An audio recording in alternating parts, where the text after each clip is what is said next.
Olá, turma, tudo bem com vocês? Aqui é o professor Josiel e a aula de hoje é sobre os campos de cima da serra e as queimadas. Em primeiro lugar, onde a gente encontra os campos de cima da serra?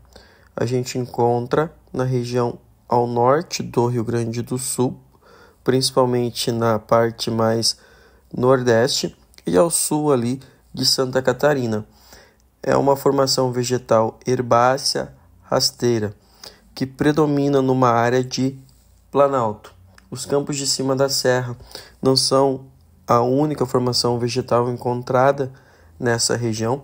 Nós vamos ter muita mata de araucária, a gente vai ter matas nebulares, a gente vai ter mata atlântica, principalmente próxima aos rios, na borda dos cânions, no fundo dos cânions. A gente vai ter, então, quando a gente pensa no relevo, um relevo suavemente plano, relevo de planalto, também é chamado de campos de altitude por causa desse planalto, recortado por cânions. Uma hidrografia bastante rica, é uma região onde nascem muitos rios.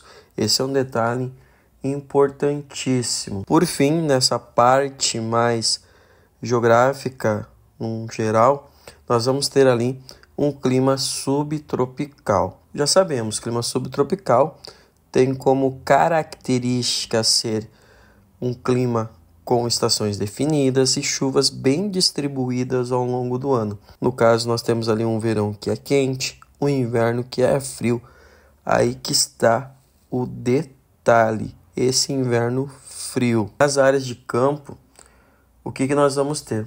Vai entrar o imperativo climático aí, que é a altitude. Essa altitude tem que ser levada em consideração.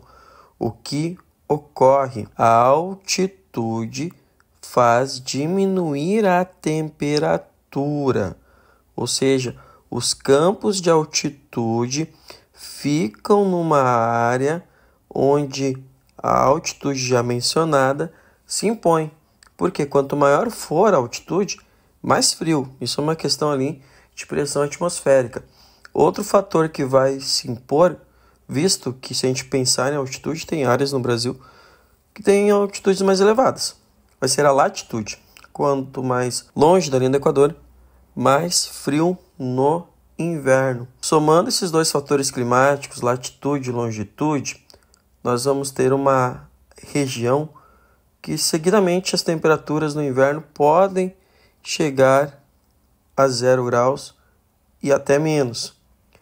Aí que está o detalhe, aí que a gente começa já a pensar na questão das queimadas. Por quê?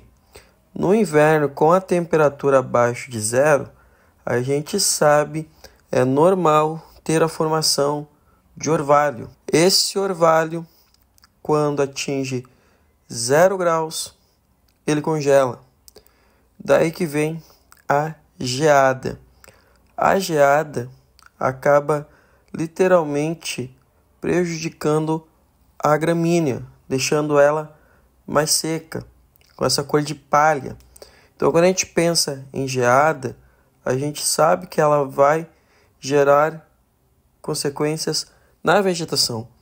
Outro detalhe também, existe o vento frio. O vento frio também contribui para que as gramíneas fiquem dessa cor de palha. E isso acaba dificultando o acesso à alimentação dos animais, dos rebanhos bovinos, ovinos, que são as ovelhas, por exemplo. Então, uma prática tradicional feita na região dos campos de cima da serra são as queimadas. Mas como assim as queimadas, pessoal? As queimadas são feitas há séculos ali na região. Mas quando a gente pensa queimada, a gente já associa destruição dos ecossistemas. E realmente, óbvio que se colocar fogo no ecossistema, tu vai ter algumas alterações. No Rio Grande do Sul vai ter a lei número 13.931, de 30 de janeiro de 2012, que vai dizer o seguinte: será permitido o uso de fogo como prática de manejo controlado em pastagens nativas e exóticas em áreas não mecanizáveis. Ou seja, o que eu tenho que pensar de áreas não mecanizáveis? Entra aí a própria constituição geográfica do lugar. Porque a gente tem o quê? São campos de altitude que são ondulados e muitos deles são recortados por cânions, tem muitos rios. E o detalhe, o solo é muito superficial. O solo, em alguns trechos, é rochoso. Então eu tenho o solo, do nada tem um bloco de rocha ali no meio, que dificulta o uso de máquinas. Então, o fogo está permitido em áreas não mecanizáveis, desde que não seja de forma contínua. Ou seja, eu não posso queimar tudo de uma vez.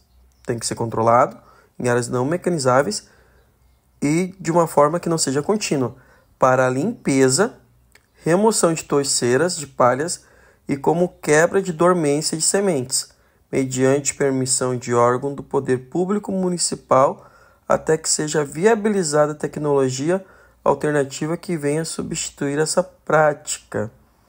O que nós temos aqui?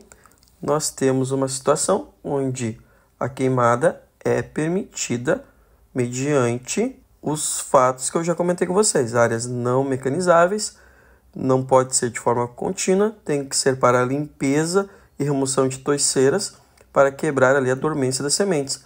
E tem que ter autorização do órgão público municipal, até que seja viabilizada uma nova tecnologia para substituir essa prática. Então não é para sempre isso. Tem que encontrar um caminho. Então quando a gente pensa ali nas queimadas nos campos de cima da serra, tem uma lei que vai autorizar isso, certo? Lembrando, os campos de cima da serra, tanto no Rio Grande do Sul quanto em Santa Catarina, tem uma riqueza natural enorme e tem um potencial turístico gigantesco. Tem muitos cânions, muitas cachoeiras, rios, muitas trilhas a serem feitas. Vale a pena conhecer. E é uma área destinada para as atividades rurais, pecuária, agricultura e muita prática de ecoturismo. Certo, galera? Curte aí, compartilha, se inscreve no canal e até a próxima aula.